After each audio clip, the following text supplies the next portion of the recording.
And so that's why here at MTSU, I did help form this group called Women in Computer Science, because it was a little difficult sometimes, and not talking down about guys, but it was a little difficult to get into that little group, because they had that little group, you know, in the hallway, but it was so hard for me to get into that.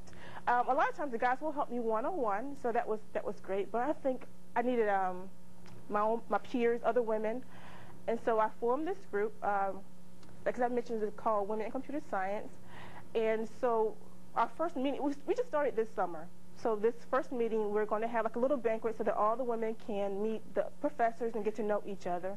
And so that's so helpful. And it is also so helpful to have role models, which we have so many diverse teachers here at MTSU. There's a lot of women in computer science already. There are faculty instructors, and then there are guys too, and then there's people from different countries. Because as mentioned before, it is so nice to have such a diverse group so you can see things from different perspectives. And so I found computer science to be so interesting, and you can do so many things with it. Of course, if you're you can combine it with so many other subjects. Of course, combine it with math. You can combine, if you're interested in medicine, any type of science, you can combine it. So you don't always have to think, well, I only have to do programming, because that's not computer science. It's not just programming. You know. And we didn't want women to only just use technology. We wanted women to be able to create it. You know, we always use it, email, we use instant messenger, but we want them to create it. So that's why I hope you come to MTSU, major in computer science, and become a part of Women in Computer Science, because there are so few. And as mentioned before, a lot of times you get into the class and the guys, it looks like they know it already, but that's not true.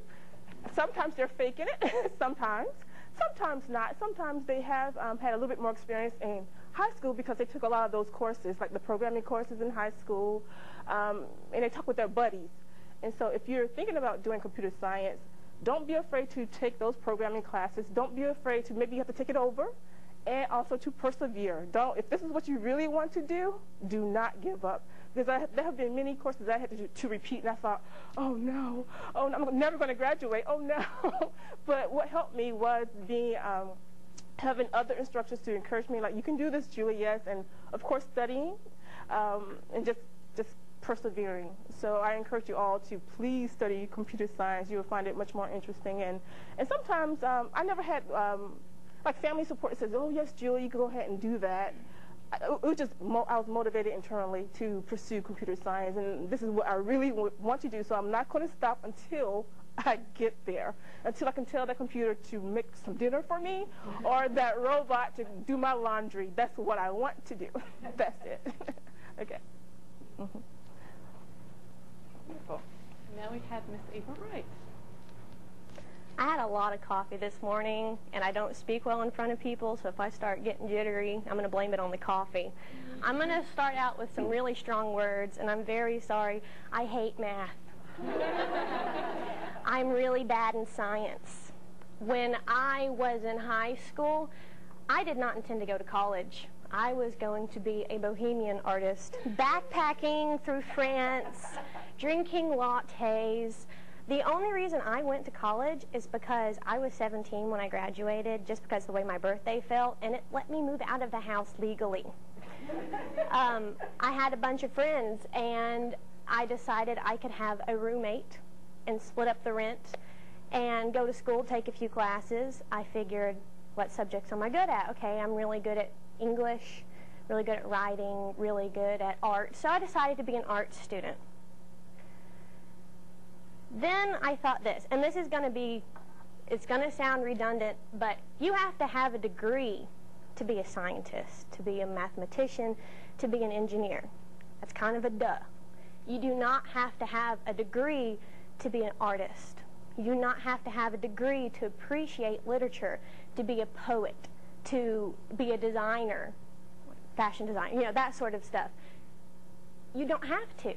This summer, I read over 60 books because I love to read.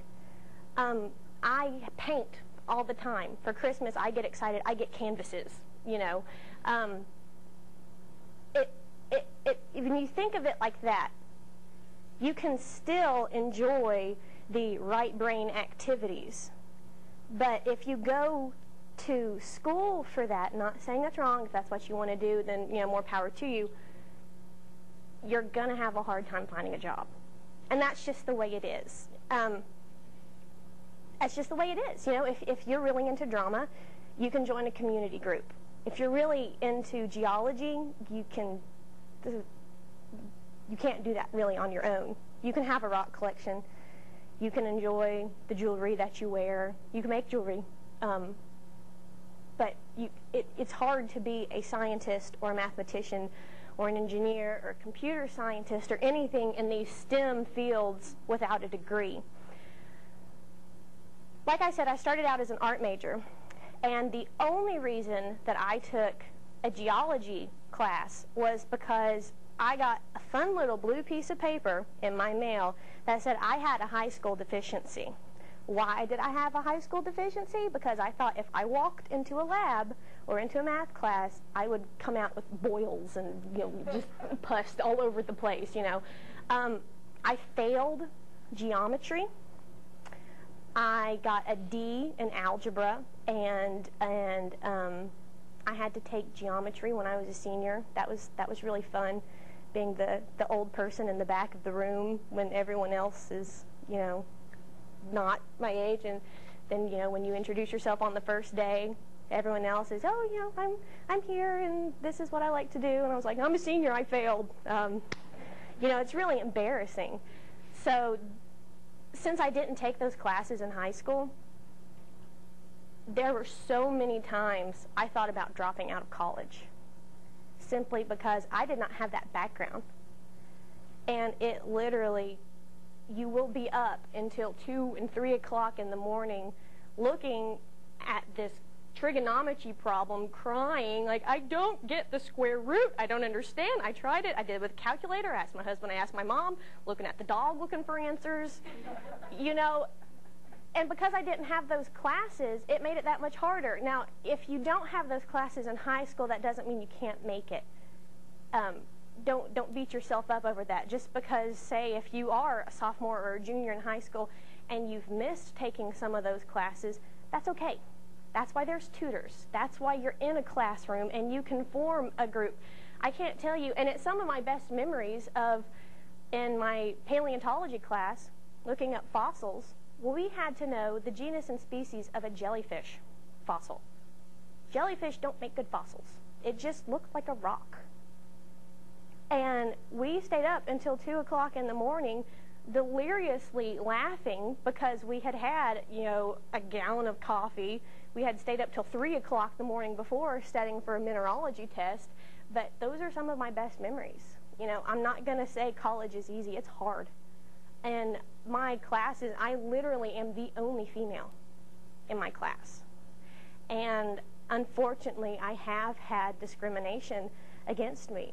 Geology is a very physical field to study in. You literally hike to the top of a mountain with a 50-pound backpack and a rock hammer, and lots of times like, oh, well, everyone grab something except for you, Eva. I'm not a dainty girl. I can carry a rock hammer. It's only 5 pounds. I'm not going to wield it at you. I mean, I'm a big girl. I can do this.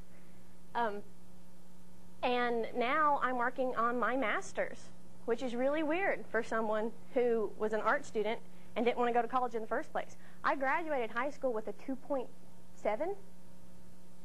I'm not academically blessed. I'm not. If I wanted, I could have easily gotten my degree in English and art, and I probably would have graduated with a 3.8. But where would that have gotten me? Even though I'm not making the best grades, and even though it's incredibly hard for me, I know that as soon as I graduate, I'm going to be making anywhere from $60,000 to $75,000. That's a lot of money. That is a lot of money. I get paid to go to school. They pay for my tuition, and MTSU pays me $800 a month to be a lab rat.